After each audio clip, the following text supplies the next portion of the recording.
우리가 지난 주일에는 예수님이 흘리신 땀을 생각하면서 함께 은혜를 나누었습니다. 오늘은 예수님이 흘리신 눈물을 생각하면서 함께 은혜를 받으려고 합니다. 예수님이 흘리신 땀에 대해서는 십자가 앞에 놓으시고 겟세마네 동산에서 간절한 기도 속에 흘리시던 땀, 그 외에는 별로 많이 찾아보기 어려웠는데요, 눈물에 대해서는 신구약 성경에 무려 42번이나 기록되어져 있고, 예수님께서 직접 흘리신 눈물도 여러 곳에 기록되어 있는 것을 볼 수가 있었습니다. 예수님이 흘리신 눈물을 살펴보니까 당신을 위한 눈물은 없어요. 이타적인 눈물, 다시 말하면 나와 여러분을 위해서 흘리신 눈물, 이 땅을 위해서 흘리신 예수님의 눈물이 여러 군데 있는 것을 발견하게 됐습니다. 그리고 그 눈물이 흘러가는 곳에는 회복의 역사가 일어나고, 위로의 역사가 일어나고, 치료하는 역사가 일어나고, 그리고 생명의 역사가 일어나는 것을 보게 되었습니다. 사랑하는 성도 여러분, 우리도 세상을 살다가 보면 때로는 눈물을 흘릴 때가 있지 않습니까? 눈물이라고 하는 것이 참 설명하기가 쉽지 않습니다. 기쁠 때도 나오고 슬플 때도 나오고, 감격스러울 때도 나오고 괴로울 때도 나오고, 억울한 일을 당해도 나오고, 은혜를 받을 때도 나오고, 회개할 때도 나오고. 그러므로 이 눈물이라고 하는 것은 어떤 우리의 감정이 어느 임계점에 이르르면 나도 모르는 사이에 흘러나오는 것이 눈물이지 않습니까? 그러나 사랑하는 여러분, 우리 성도들은 하나 더 생각해야 될 것이 있습니다. 그것은 뭐냐면, 하나님은 어떤 눈물을 귀하게 여기실까라는 것입니다. 시편 56편에 보니까 다윗이 하나님을 향하여 기도해요. 하나님, 내가 하나님을 사모합니다. 내가 하나님을 갈망하여 눈물을 흘립니다. 이 눈물이 흐르다가 말라 없어지는 눈물이 되지 않게 하시고 하나님 나라 나의 눈물병에 채워주시옵소서.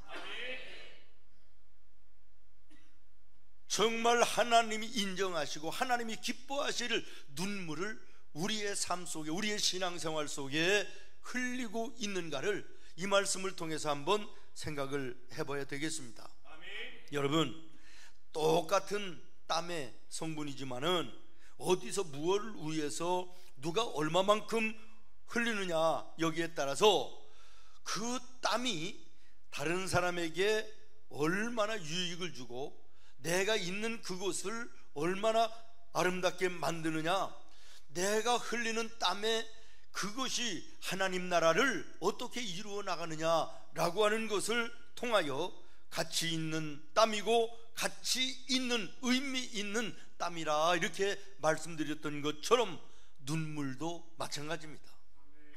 눈물의 성분은 똑같습니다. 기뻐서 흘릴 때도, 슬퍼서 흘릴 때도, 은혜 받고 흘릴 때도, 회개하며 흘릴 때도 그 눈물의 성분은 다를 바 없지만 어디에서 무엇 때문에 누가 얼마만큼 흘리는 눈물이냐에 따라서 이 눈물의 가치가 달라진다는 사실, 아니 하늘과 땅으로 갈라진다는 사실을 기억하면서 오늘 나는 신앙의 길에서 인생 속에서 흘리는 눈물이 있다면 그 눈물이 정말 하나님 앞에 의미요 가치 있는, 보람 있는 눈물인가 생각을 해봐야 되겠다라는 것입니다. 여러분, 오늘 본문 9절 말씀을 다시 한번 보시겠습니까? 9절 같이 읽겠습니다. 시작. 슬퍼하며 애통하며 울지어다. 너의 웃음을 애통으로, 너의 즐거움을 근심으로 바꿀지어다. 여러분, 슬퍼하며 애통하며 울으라는 것이, 눈물을 흘리라는 것입니다. 무엇으로? 오늘 너희가 기뻐하는 것, 너희가 오늘 즐거워하는 그것으로 인하여 눈물을 흘릴 줄 아는 자가 되어야 된다는 거예요. 다시 말하면 오늘 내가 흘리는 눈물이 하나님과는 전혀 관계없는 눈물이 얼마나 많으냐. 하나님 보실 때에 헛된 눈물, 쓸데없는 눈물, 무익하고 쓰레기 같은 눈물이 많다는 거예요. 하나님은 마음 아파하시는데 나는 즐거워하고 웃는 이 생활이 우리의 생활일 수도 있다는 거예요.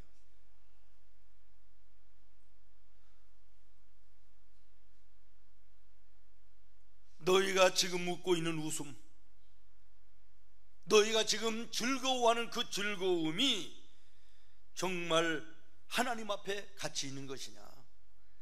눈물로 회개하고 이 문제를 해결해야 될 여기에 웃는 모습은 없냐? 즐거워하는 것은 없냐? 이걸 물으시는 것입니다.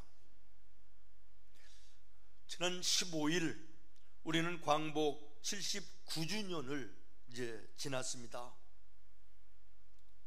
뉴스를 보니까요, 이 광복절이나 3.1절이나 이런 절기에 젊은이들이, 어린아이들이 철딱선이 없이 오토바이를 타고 그냥 새벽을, 밤 늦은 밤을 온 거리를 그냥 무자비하게 달리는 폭주족, 이 사건이 이번에도 여전히 서울에서, 천안에서, 대구에서, 광주에서 그러다가 사고가 나고 이것을 쫓는 경찰들과 또 대치하기도 하고 이런 모습을 잠깐 보여주더라고요. 요즘에는요, 뭐 따르릉 폭주족이 생겼대요. 따르릉 자전거인데 서울에서 이제 공공 물건으로 해서 이제 운영하는 건데 이걸 가지고 또 폭주하는 아이들이, 요즘엔 또 킥보드 폭주족도 생겼다 그래요. 젊은 친구들이 타는 이 킥보드.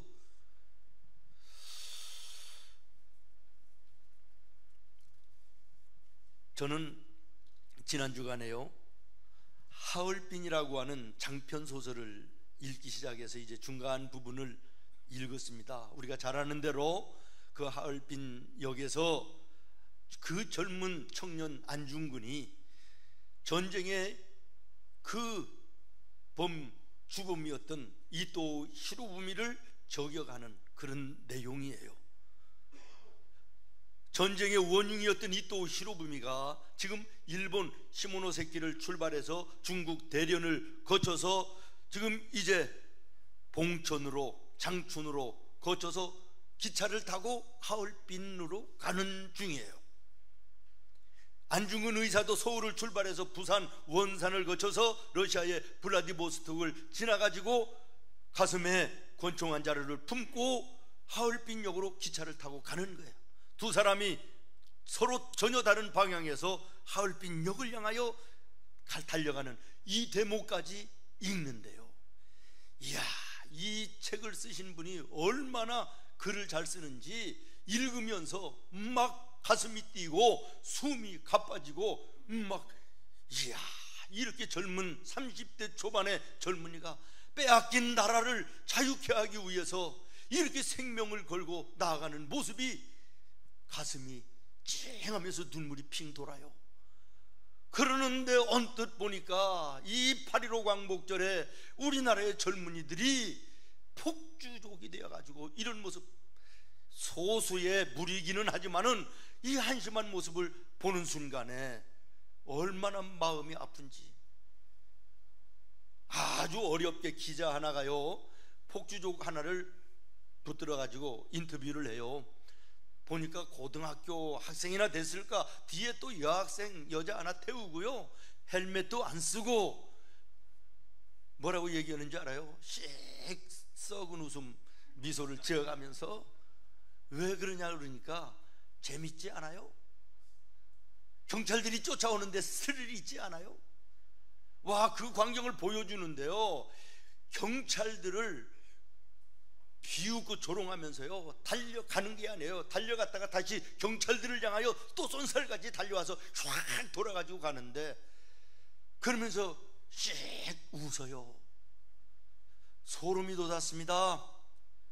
저 모습을 저의 부모들이 보면 어떨까, 이런 생각을 했어요. 그러면서 지금 이 시간에 2박 3일의 일정으로 우리 생문교회 연합 청년들이 여름 수양회를 하고 있는 그 모습을 생각했어요. 지금 이 시간쯤이면 우리 젊은이들이 기도하며 찬송하며 땀과 눈물을 흘리며 하나님의 말씀 앞에 무릎 꿇고 있을 것인데, 그 모습이 오버랩되면서 하나님, 우리의 생문의 젊은이들이 소수이나 이 시대의 그루터기들이 되게 하여 주시고 이 세상의 정수기들이 되게 하여 주시옵소서. 저 하나님께 기도했습니다. 여러분, 똑같은 웃음, 똑같은 땀, 똑같은 눈물, 그러나 누가 흘리느냐, 어디서 흘리느냐, 무엇 때문에 흘리느냐, 이것은 그 가치의 기준이 하늘과 땅으로 차이 나는 것이며 그의 인생을 좌우하는 것임을 우리 기억하면서, 나는 땀 흘림에, 남은 눈물을 흘림에 정말 하나님이 인정하실 만한 가치 있는 이 땀과 눈물이 내 삶 속에, 내 신앙 속에 있는지 돌아봐야 될 것입니다. 사랑하는 성도 여러분, 이 뜨거운 여름에 하나님 앞에서, 그리고 내 자신 앞에서 가치 있는, 의미 있는, 보람 있는 땀과 눈물을 흘려서 기쁨으로 그 열매를 거두는 2024년이 되기를 예수님의 이름으로 축원합니다. 따라하겠습니다. 열매 2004년. 아멘. 광복절을 우리가 지났습니다. 광복절을 우리가 지나면서 예수님이 예루살렘 성을 바라보시면서 눈물을 흘리셨던 그 누가복음 19장의 말씀을 여러분들에게 말씀을 드리려고 그러는 것입니다. 누가복음 19장 41절입니다. 시작. 가까이 오사 성을 보시고 우시며, 예수님께서 예루살렘 성에 가까이 오셔서 그 성을 바라보시면서 눈물을 흘리셨다, 그런 말이에요. 저도 성지순례를 갔다가 예수님이 그 예루살렘을 바라보셨던 그 자리라고 하는 곳에 한번 바라보았는데요, 예루살렘 성의 모습이 한눈에 다 들어오는 그런 곳이었습니다. 예수님이 예루살렘 성을 바라보셨습니다. 겉으로 보기에는 평화로운 성이었습니다. 황금으로 지은 성전의 그 둥그런 지붕이 태양 아래 빛나 웅장한 모습과 찬란한 아름다움으로 화려했습니다. 거리에는 유월절을 지키기 위한 군중들이 웅성거리고 가게들은 호황을 누리고 잔치 기분에 들떠가지고 흥청거립니다. 그러나 예수님은 그 모습을 보시면서 눈물을 흘리셨다라고 하는 것입니다. 저는 이 말씀을 묵상하면서 예수님께서 오늘 이 대한민국을 바라보시고 한국의 교회를 바라보시고 우리 믿음의 성도들을 내려다보시면 과연 어떠실까? 만족하시고 기뻐하시고 웃으실까? 아니면 예루살렘을 바라보시던 그 모습으로 눈물을 흘리실까 생각을 하면서 내 자신을 돌아봤습니다. 사랑하는 성도 여러분, 왜 예수님께서 예루살렘 성을 바라보시면서 눈물을 흘리셨을까요? 첫 번째는 지난날 하나님이 베풀어 주셨던 그 많고 큰 은혜를 이스라엘 백성들이 다 잊어버리고 흥청거리는 그 모습을 보시면서 우셨다라는 것입니다. 신명기 32장에 보면 모세가 이스라엘을 향하여 말씀합니다. 너희는 옛적 일을 기억하라. 옛적 일을 잊지 말라. 자녀들은 부지런히 부모들에게 물으라. 부모들은 자녀들에게 부지런히 가르치라. 옛적 일이 무엇입니까? 애굽에서 종살이 하던 그 어려운 노예의 시절, 하나님께서 건져내셨던, 바벨론 포로에서 건져주시고 자유케 하시던, 아무것도 없는 광야에서 때를 따라 모든 필요를 공급하시며 보호하시며 가나안까지 인도하시고 베풀어 주셨던 그 많은 은혜들, 그 큰 은혜들 기억하라는 거예요. 잊지 말라는 거예요. 그런데 오늘의 이스라엘 백성들은 그 은혜 속에 평안을 누리고 있으면서도 감사하며 찬송하기보다는 하나님을 멀리하고 하나님이 주신 은혜를 잊어버리고 있었다라고 하는 것입니다. 사랑하는 성도 여러분, 과거를 알고 기억해야만 축복된 미래를 우리가 누릴 수 있음을 기억하시기를 바랍니다. 지난 15일 광복절 기념식을 보기 위해서 제가 뉴스나 이 텔레비를 요즘에 잘 안 봐요. 그러는데 들었더니 기념식을 하는데 문득 들으니까 기념식이 쪼개져서 양쪽에서 한다는 거예요. 채널을 돌렸습니다. 마음이 찢어지는 것 같아요. 도대체 정치하는 분들의 말하는 국민은 어떤 국민을 얘기하는지 도대체 알 길이 없습니다. 그들이 국민들을 위해서 한다는데, 국민들을 사랑한다는데 그 국민들이 누구인가 헷갈려요. 그 모습을 바라보는 국민들의 마음이 찢어질 텐데 너무 가슴이 아팠습니다. 그러나 우리가 분명히 알아야 될 것은 뭐냐? 대한민국의 현 근대사를 아는 사람들, 연구하는 사람들은 그만두고 이 대한민국의 현 근대사에 대해서 조금만 관심이 있는, 식견 있는 사람들이라면, 예수를 믿는 사람이든 안 믿는 사람이든, 예수님을 인정하든 인정하지 않든, 신자이든 신자가 아니든 간에 예수의 복음이 이 땅에 얼마나 큰 영향력을 미쳤는지 이것을 양심적으로 거부할 사람은, 부인할 사람은 없는 것입니다. 정말 이 시대의 암흑의 그 전쟁의 잿더미의 폐허 속에 오늘 이 풍성함을 누릴 수 있는 그 현 근대사의 교회가, 기독교가, 예수의 복음이 얼마나 큰 영향을 미쳤는지 그 은혜를 잊어버리고 오늘 흥청거리는 이 시대의 모습을 여러분, 우리가 믿음의 눈으로 바라볼 수 있기를 바랍니다. 우리가 잘 아는 미국의 세계적인 시인 롱펠로우가 이런 시를 썼습니다. 아무리 즐거워도 과거를 잊지 말자. 흘러간 과거를 묻어둔 채 살아있는 현실을 이어갈 수가 없느니, 과거를 기억하며 새날을 다짐하라고 하는 이런 메시지 아니겠습니까? 여러분, 과거에 베풀어 주셨던 하나님의 은혜를 잊은 자들의 결국은 허무할 수밖에 없음을 알아야 되는 것입니다. 오늘 우리 장로님 기도 인도하시면서도 이 민족에게 베풀어 주셨던 하나님의 은혜를 잊지 않게 하시고, 나에게, 우리에게 베풀어 주신 하나님의 은혜를 잊지 않게 해달라고 기도하시던데, 여러분, 여러분의 기도가 되기를 바랍니다. 이 나라는 정말 하나님의 은혜를 잊어서는 안 됩니다.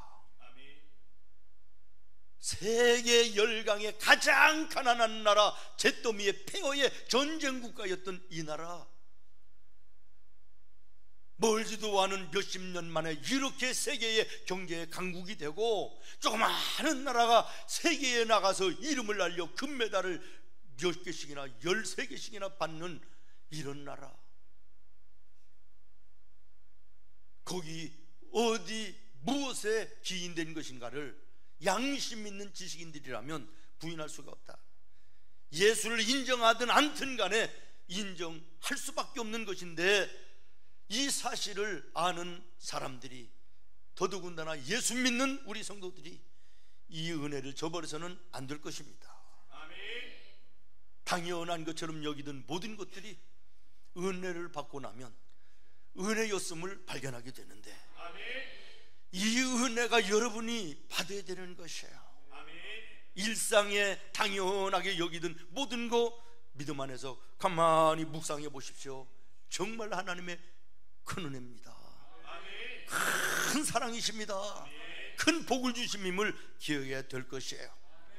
그 다음에 예수님이 왜 예루살렘 성을 바라보시면서 눈물을 흘리셨나?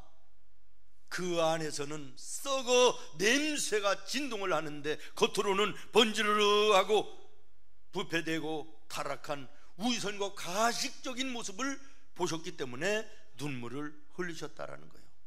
그 당시 이스라엘은요, 빌라도 총독 제도로 나라가 다스려지는 때입니다. 위에는 헤롯 왕이 있어요. 이 헤롯 왕은 아주 사악한 왕으로 제일 가는 왕 아닙니까? 그러니 이 왕의 눈에 들어야 빌라도가 뭔가를 더 하나 해먹을 수 있는 거예요. 오래 할 수 있는 거예요. 그러니까 백성들을 착취해서 돈을 빼앗아 헤롯 왕에게 바치면서 잘 보여야 되는 거죠. 그러니 얼마나 백성들이 힘들고 어려워요. 나라가 힘들고 어렵고 부패하고 타락해요. 불법이 성해요. 여기에 대해서 세례 요한이 이것은 잘못된 것입니다 라고 빌라도에게 얘기했다가 그 왕에게 항의했다가 왕후에 의해서 목이 잘려 죽임을 당하여 예수님이 빌라도에게 신문을 당해요. 그 당시에 그 종교들을 보면 바리새인들이 득세를 해가지고, 알고 있는 대로 바리새인들은요 형식만 있는 사람이에요. 속에는 하나님이 없어요. 예수의 생명이 없어요. 겉에 신앙의 형식만, 무늬만 가지고 살던 가식적인 사람들이에요. 그러니 그 당시에 흥청거리고 겉으로는 번지르르한 것 같은데 예루살렘 내부의 모습은 썩은 냄새나는 더러운 무덤 같은 그런 모습이었다. 여기에 대해서 예수님이 마태복음 23장 27절에 이렇게 말씀하십니다. 회칠한 무덤 같은 자들이라고 말씀하는 거예요. 우리나라의 무덤은 뭐 이렇게 잔디로 입혀서 이렇게 만들지만 이 당시에 이 예루살렘 이스라엘의 무덤은 회를 칠해 둥그렇게 만들어 놓고 거기다가 하얗게 회가루를 버무려 가지고 페인트처럼 칠한단 말이에요. 그러니까 겉은 하얗게 보이는 거예요. 깨끗하게 보이는 거예요. 그런데 그 속은 시체가 썩는 냄새로 가득하다는 거예요. 이 시대의 예루살렘과 이 이스라엘 백성들을 향하여 예수님이 뭐라고 말씀하시냐? 회칠한 무덤 같은 자들아. 여러분, 다만 오늘 이 성경에 예루살렘 성과 거기에 사는 백성들에게만 말씀하시는 것일까? 오늘 이 나라, 이 대한민국을 주님이 바라보시면 뭐라고 말씀하실까? 가깝게는 내 자신을 바라보시면서 예수님 나를 뭐라고 말씀하실까? 여러분 자신이 잘 아니까 한번 돌아보시기를 바랍니다. 이 말씀을 읽으면서 들으면서 마음에 찔림이 없으면 여러분은 정말 천사 같은 사람이든지 아니면 양심이 화인 맞은 그런 사람이든지 둘 중에 하나일 것입니다. 저는 이 말씀을 묵상하면서 회칠한 무덤 같은 자들아 말씀하시는 그 음성이 이스라엘 백성들을 향한 것도 아니고 이 나라와 이 백성들에게 향한 것도 아니고 내 자신을 향하여 말씀하시는 주님의 음성으로 들려왔습니다. 목사라는 이름으로 멀리서 볼 때는 거룩하고 깨끗하고 아주 정직하게 보이는데 정작 내 속에는 더러운 것들이 얼마나 많은지, 씻어내야 되고 잘라내야 될 것들이 얼마나 많은지 감히 이 모습으로 하나님의 말씀을 전할 수 있는 주의 종인지 많이 생각을 했습니다. 회칠한 무덤, 책망하시던 그 예수님의 음성이 오늘 여러분의 심령에 잘 박히는 못처럼 박혀지기를 예수님의 이름으로 축원합니다. 마지막으로, 지금은 멀쩡하게 보이는 성이지만 멀리 가지 않아서 이 조국이 멸망당할 것을 예수님은 바라보시면서 눈물을 흘리셨다라는 거예요. 가까이 오사 성을 보시고 우시며 내일의 환난을 보지 못하고 오늘 먹고 마시고 즐기며 웃는 그 예루살렘 성, 그 백성들이 너무나도 안타까우셨다, 그런 말이죠. 예수님은 멀지 않아서 예루살렘이 멸망당할 것을 아신 것입니다. 여러분, 누가복음 19장 43절부터 44절까지에 보면 이렇게 나와 있습니다. 날이 이를지라, 멸망하는 날이 이를 것이다, 그런 말이에요. 그때에는 너의 원수들이 토둔을 쌓고 너를 둘러 사면으로 가두고 또 너와 및 그 가운데 있는 내 자식들을 땅에 맺히며 돌 하나도 돌 위에 남기지 아니하리니 이는 내가 보살핌 받는 날을 알지 못함을 인함이니라 하시니라. 그렇습니다. 여러분, 마침내 주 70년경에 로마에 의해서 예루살렘은 처참하게 무너졌습니다. 멸망을 당했습니다. 이유는 간단합니다. 예수님을 거부했다는 거예요. 무엇을 거부했다고요? 여러분, 예수님을 거부하는 사람, 예수님을 거부하는 나라, 예수님을 거부하는 민족은 망하는 것이에요. 누가복음 19장, 예수님이 예루살렘을 바라보시며 눈물을 흘리시기 바로 직전의 사건이 뭐냐면, 예수님이 나귀를 타고 예루살렘 성에 입성하십니다. 들으러 오는 예수님을 이 예루살렘 백성들이요, 양쪽 도로에 나와서 손을 흔들며 호산나, 종려나무 가지를 흔들면서 우리를 위해서 오신 주님이요 환호하고 환영합니다.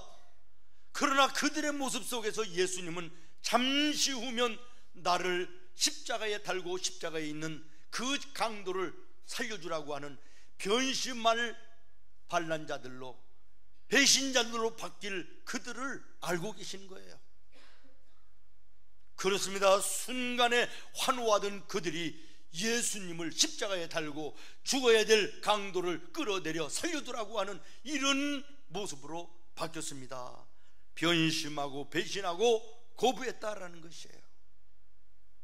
여러분, 오늘 우리 한국의 교회들을 이 모습을 또 이렇게 말씀 앞에 바라봅니다. 환영하는 것 같았던 그런 때가 있었습니다. 굉장하던 때가 있었습니다. 조그마한 나라에 교회가 5만 교회, 6만 교회가 된다. 예수 믿는 사람들이 1000만을 넘어서 이제는 1200명에 이르렀다. 인구 비율로 볼 때는 세계에 제일 많은 선교사들을 파송하는 기독교 국가가 됐다. 환호하던 때가 있습니다. 그러나 오늘 지금 변심, 배신, 거부라고 하는 단어가 이상할 것이 없는 단어로 한국교회에 놓여 있습니다. 환영하던 무리들이었지만 이제는 예수님을 배신하고 예수님을 거부하고 변심한 이 한국교회와 성도들의 모습이 오늘 우리 생문교회와 나와 여러분의 모습은 아닌가를 생각해야 되겠다라는 것입니다. 사랑하는 성도 여러분, 오늘 말씀을 통하여 여러분 내 자신을 살필 수 있는 믿음의 지혜로운 자들이 되기를 바라고, 오늘 본문의 말씀으로 돌아갑니다. 9절 말씀을 다시 읽습니다. 시작. 슬퍼하며 애통하며 울지어다.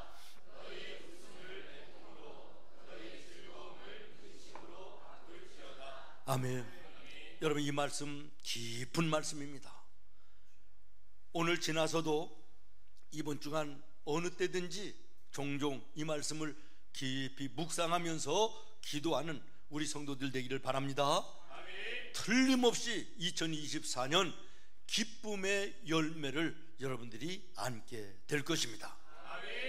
그리고 오늘 본문 말씀을 보면요, 시작되어지는 4장 1절 윗부분에 조그마한 소재가 붙어 있는데요, 뭐라고 되어 있느냐면 세상과 벗하지 말라 이렇게 되어 있습니다.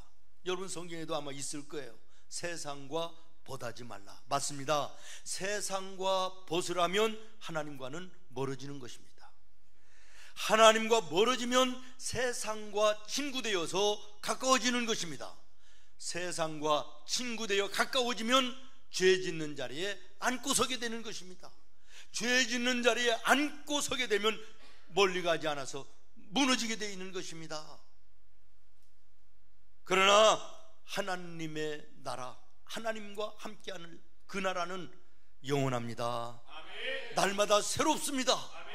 모쪼록 우리 생문의 모든 성도들 세상과 벗되지 말고 하나님과 벗이 되어 함께하는 은혜가 있기를 예수님의 이름으로 축원하고 8절 말씀을 읽고 마치겠습니다.